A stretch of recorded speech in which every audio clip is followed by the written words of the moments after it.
Good afternoon, everybody. I'm Dr. Vandana Gowdy. I'm a practicing obstetrician gynecologist at Apollo Hospital, Navi Mumbai, and I'm here to talk to you about the bad effects of consumption of tobacco and tobacco products. So it's a big problem globally. Everybody has realized that using consumption of tobacco at any age by any person, even small quantities, is one of the largest preventable causes of diseases and even sometimes death. So, tobacco can be consumed in many forms. It can be smoked, and that's what I'm going to really talk about because that's the most common way that tobacco is consumed.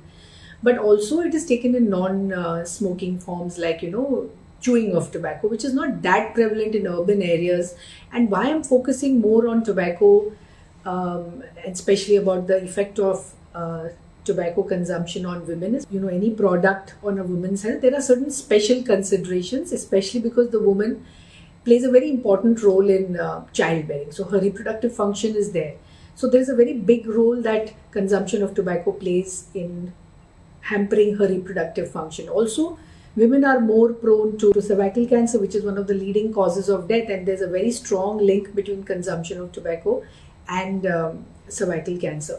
In addition, of course, tobacco consumption causes so many other heart problems, strokes, it can lead to oral cancers and leading cause of lung cancer. Almost 87% of lung cancers are because of smoking.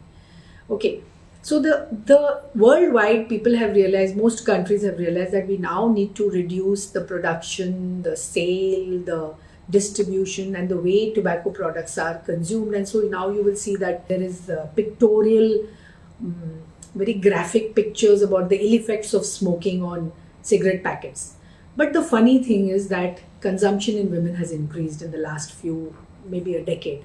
Now, women try to assert their independence, they want to assert their freedom of choice by kind of saying that, okay, why not smoke? I have no problems in women, obviously, asserting their independence. But what women need to realize is there are so many good ways to assert your independence. You don't have to become a smoker to show that you are independent because smoking is bad for you. So I'll give you a very scary statistic that in America, it was, there was a study that showed that smoking kills in a year more people than alcohol consumption, drug consumption, AIDS, murders, suicides, and car accidents combined. So it is not just, it is more than any of these. It put all these leading causes of death and smoking kills more women than all of these other scary things.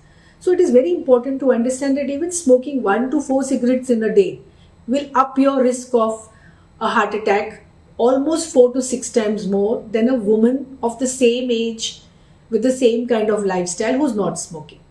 Okay? So I want to send this signal out to you guys that, women stay away from smoking because it is really, a packet of cigarettes contains almost 7,000 chemicals. I mean, you guys are today, all women are so conscious about eating organic food, and then, you check the packaging or everything that you eat, and all the medicines that you consume are cross-checked on the net for their side effects, which is a great thing. So do not spoil it all by consuming. So what are the effects that cigarette smoking is going to do to your reproductive function? Once you hear me, I hope many of you will be motivated to quit smoking. So right from the time of before conception, so women who smoke have more difficulty in ovulating. Suppose you do ovulate and you're fine, and then your implantation rates are less. Suppose you do implant, your chances of a miscarriage are higher. Okay, so smoking is going to prevent you from having an easy conception. And once you get your pregnancies implanted, also the ectopic pregnancy rates are very high. See, the fertilization of the egg takes place in the tube. And when you smoke, there is certain changes in the blood supply to the tube, and the tube becomes more rigid, and therefore implantation in the tube becomes higher. So your ectopic pregnancy or tubal pregnancy rates are much higher. Then suppose you continue with the pregnancy. What are the effects that this smoking is going to have on your, even up to 4 cigarettes in a day, 2 cigarettes in a day is going to reduce the blood flow into the uterus. The uterus is the soil in which the seed is growing. The seed is your baby, right? So if you want to have a healthy plant, for example, you need to have a healthy soil also. As much as your seed is healthy, your plant will not grow unless the soil is healthy.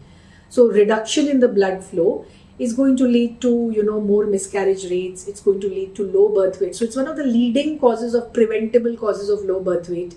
So smokers have smaller babies, and these babies continue to remain smaller than the average child of that demographic because the mother was a smoker. Also, it's a leading cause of premature labor because you see, the blood vessels will constrict when they're exposed to nicotine. Okay, so these constricted blood vessels are going to give less supply of blood to the placenta, and the placenta also ages faster in a smoker. So your low birth weights, your premature baby rates are higher. Then what the scary thing is, the carbon monoxide which is there in the smoke has almost a 4 times more affinity for fetal tissue as compared to maternal tissue. So it's crossing over the placenta, it's increasing the baby's heart rate. So your baby is anxious inside. Okay, the heart rate of the baby is always high.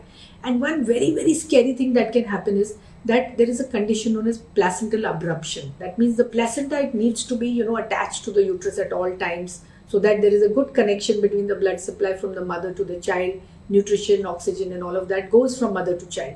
So the placenta might separate out suddenly and can lead to sudden intrauterine fetal demise. So, we all need to be conscious. Now, the other scary statistic is women who are smoking, their children also have bigger chances of birth defects. Okay, cleft lip and cleft palate are two, physical deformities which your child can be born with if you are a smoker during pregnancy. Then suppose you have delivered your baby and you continue smoking, so there are a lot of women who come to us, they have been smart and they've given up smoking while they are pregnant, knowing that it's not good for their child. But when you're a new mother, that's a very anxious time in your life, and the stress that is, there during that period may sometimes make you slip back into smoking habits. So remember that if you smoke while you're breastfeeding, you're passing on this nicotine from the breast milk into the child. And there is a condition known as SIDS, that is sudden infant death syndrome, which is very common. Suddenly the baby dies. You fed the baby, everything was fine. You wake up in the morning, your baby is blue. Now, children born to mothers who are smoking during pregnancy and breastfeeding have a higher chance for that. And that is because of the level of nicotine which goes and it changes the heart rate of the child, it reduces the oxygenation in the child and the lung development. Then another very scary thing is even the brain development of your child in the last few weeks of its life, which is when the brain really, really grows fast. That is hampered and it continues, the less development in the brain continues into early childhood. Even though you have stopped breastfeeding, say, maybe at the age of 6 months or 1 year, but the effects of smoking last in the child's body for almost a year and into early childhood. So, my point here is that you guys must remember that pregnancy and, smoking is not something which is compatible. So also remember all organs which are, which need blood supply to function normally, the blood supply of every organ is hampered when you are a smoker. So your ovaries are, your menopause is earlier, your hormone release is less, and therefore you have the problems of, post-menopause at an earlier age. And also remember women, we're very conscious of our looks. So premature wrinkles on your face when you're exposed to cigarette smoke, and you have dental problems, you smell bad, you have more dental cavities, you have more gum recession, and very important from your health point of view is your bone density goes down when you're a smoker. So smoking directly affects the bone density, and also by virtue of it being a big cause of premature menopause or earlier menopause, it's going to affect your bone density. The thing is that many a times you think that, okay, if I'm smoking and I'm smoking at a distance from my children, so they are not going to be affected. The scary thing is that even up to 20 feet away, the cigarette smoke can linger in the air and affect your child. And it lasts for hours together. So you smoking around your children is going to affect their health also. Now, there are certain other, problems with smoking, which are, common to men and women, like your risk of a heart attack is there when you compared to a smoker. As I said in the beginning of my talk, almost 4 to 6 times higher risk of a heart attack. Then there's a risk of a stroke, there's a risk of oral cancers. So in no way we can say that smoking is good for you. It's very important for me to give this message to you, ki never give up giving up. Everybody can quit if they try. So you need to identify a little bit of, events which are linked to your smoking habit. So sometimes these are intense emotions. You're very happy, you're very sad, you're very frustrated, you're depressed. Sometimes if you're just celebrating, you have a craving for smoking at that time. So identify those triggers, and those are the times where, once you decide you want to quit, are the times where you must use your willpower to not. Then there are certain habits during the day which are linked to smoking. Like, some people need to smoke while they go to the bathroom, while after a meal. Some women need to smoke when they are driving. Some of them need to smoke with their cup of tea, either in the morning or evening. It's a fixed habit. After sex. So these are the times where, if you are conscious that these are my trigger points and I'm going to try and get past that half an hour, 1 hour of craving, then I'll be able to quit, So don't give up on yourself. You must try and quit at any age. When you quit, it's always going to be helpful to you. So a little bit I'm going to talk about non-smoking or smokeless tobacco also, because most people feel that smoking is bad, but when we consume smokeless tobacco, that is better for my health. It's not really. It is more harmful than we thought it was, because the levels of nicotine with a bit of tobacco that you put in your buccal cavity between your cheek and your gum, the levels of nicotine in the blood are almost the same. And the scary thing about that is, usually smoking is an interval activity. So, most women are not chain smokers. If you are, that's really, really bad. But if you think that 1 or 2 or 4 cigarettes, you're taking in a day. But whereas when you consume tobacco and tobacco related, bits of whatever those mixtures that you get, you are actually, most of people who consume tobacco are consuming it throughout the day. So there is a very constant exposure to nicotine and its harmful effects, and it's a very high risk for oral cancers and pre-oral cancers.